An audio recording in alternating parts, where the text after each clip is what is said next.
Il est midi, c'est l'heure de votre journal sur les antennes de la RTG Awards. Mesdames et messieurs, bonjour, soyez le bienvenu. Vous le savez, le sommet États-Unis-Afrique s'est clôturé le mercredi. Après 2 jours dédiés à l'économie, le 3e et dernier jour du sommet a été consacré à la paix et la sécurité sur les continents. Une réunion à huis clos a rassemblé le chef d'État et de gouvernement invité à Washington. Le président américain Barack Obama a notamment annoncé que les États-Unis vont soutenir la création d'une force africaine d'intervention rapide.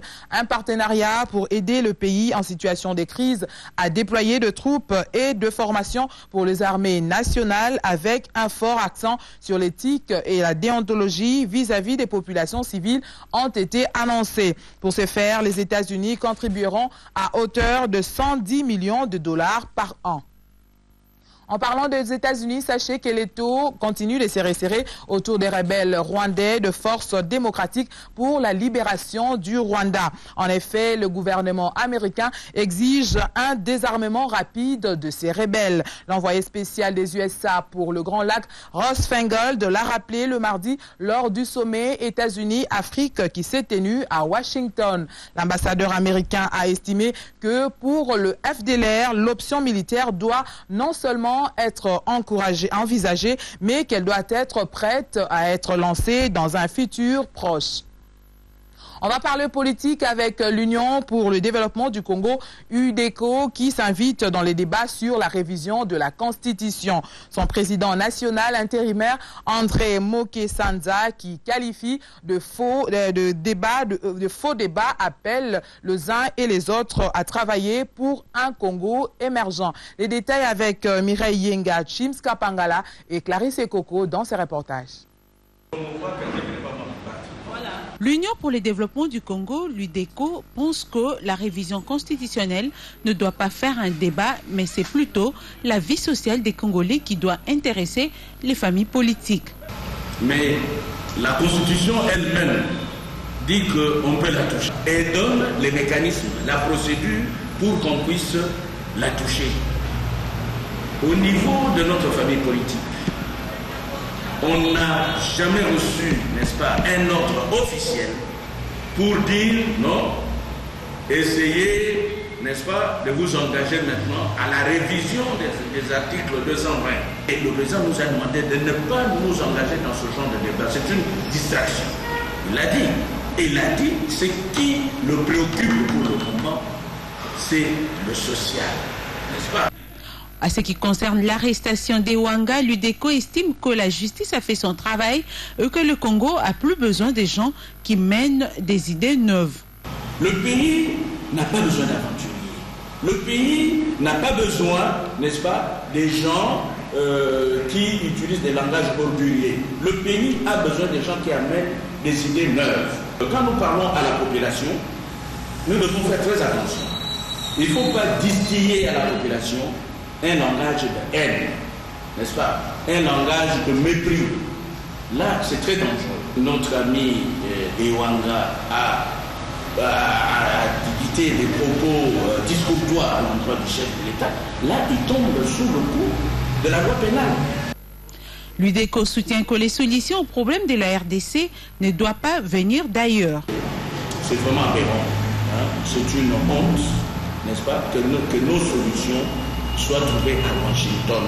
Le président national AU de l'UDECO invite tous les Congolais à travailler pour un Congo émergent. De 2006. En parlant de la révision de la Constitution, le chef de l'Église du Christ au Congo est favorable à la révision des articles verrouillés de la Constitution de la RDC. Pour Monseigneur Marini Bodo, parfois on parle de certains articles qui sont bloqués, on ne peut pas le toucher. Mais là, nous sommes en train de museler la population qui est souveraine. Acceptons notre faiblesse. N'est pas bloquer le développement d'une société qui évolue, a-t-il affirmé.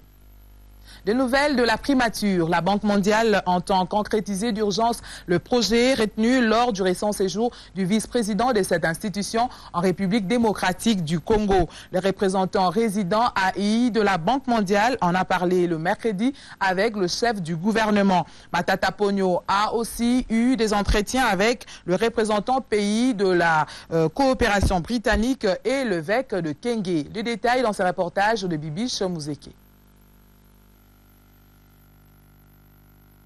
Il était question pour le représentant résident ad intérim de la Banque mondiale de faire le point avec le chef du gouvernement des grandes décisions qui ont été prises au cours de la récente visite du vice-président de cette institution en RDC.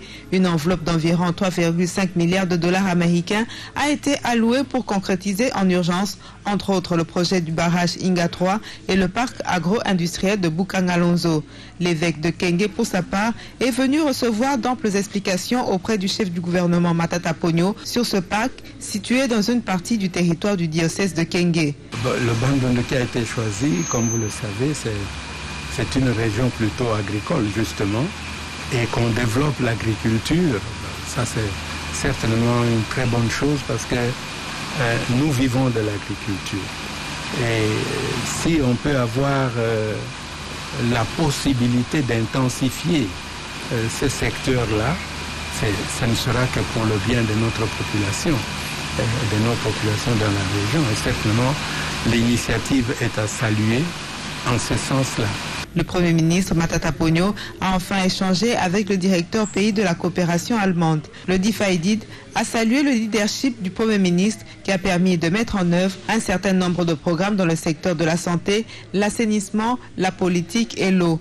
Avec 200 millions de dollars alloués à la RDC, le Difaïdid demeure engagé à maintenir le même niveau d'appui aux Congolais. L'heure est grave. La fièvre hémorragique d'Ebola continue à faire de victimes en Afrique de l'Ouest. Déjà, l'on dénombre plus de 900 décès selon le bilan de l'OMS. Une réunion du comité d'urgence de règles sanitaires de l'OMS a débuté le mercredi à Genève, en Suisse. La RDC prend des dispositions qui s'imposent. Clarisse Koko Kapalay.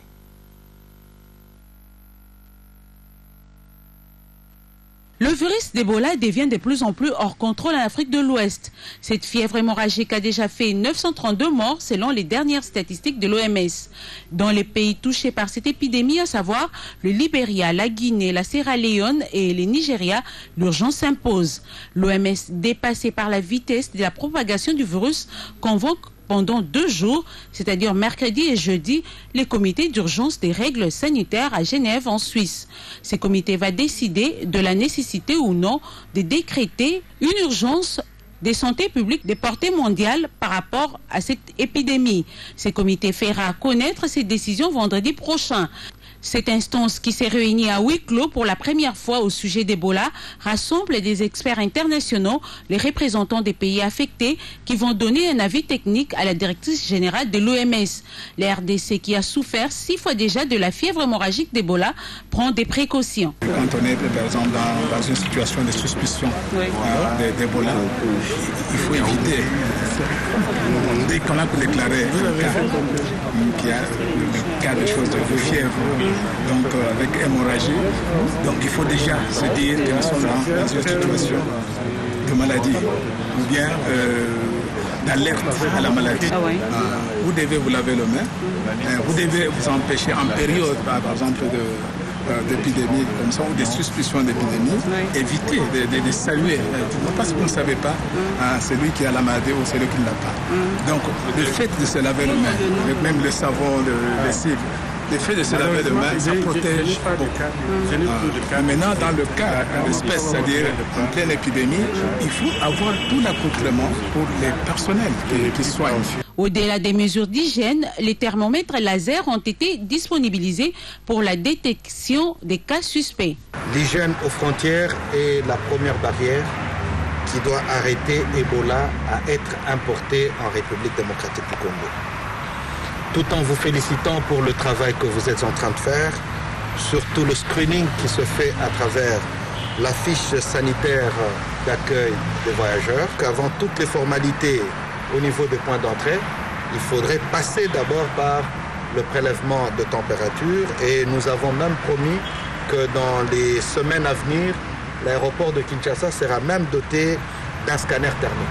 Le gouvernement congolais, expérimenté dans la lutte contre la fièvre hémorragique d'Ebola, a remis les kits de protection contre cette épidémie au Cameroun.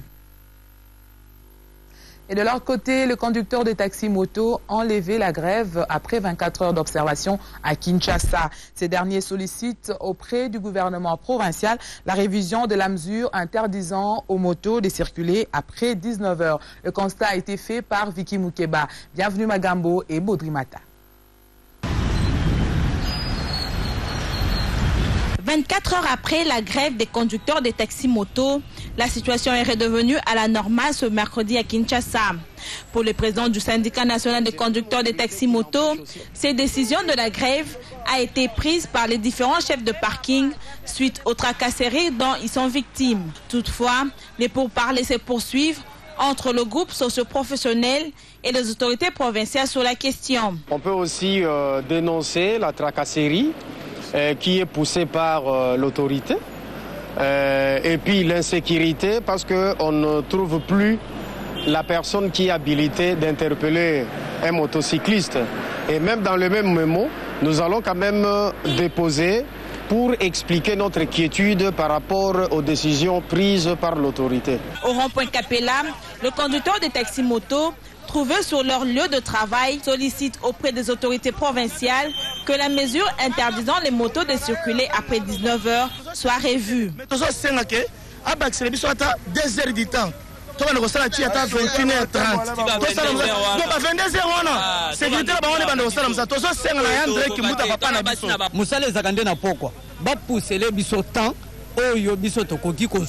Les conducteurs de taxi-moto souhaitent que les agents commis au contrôle des documents soient identifiés par les autorités provinciales de Kinshasa.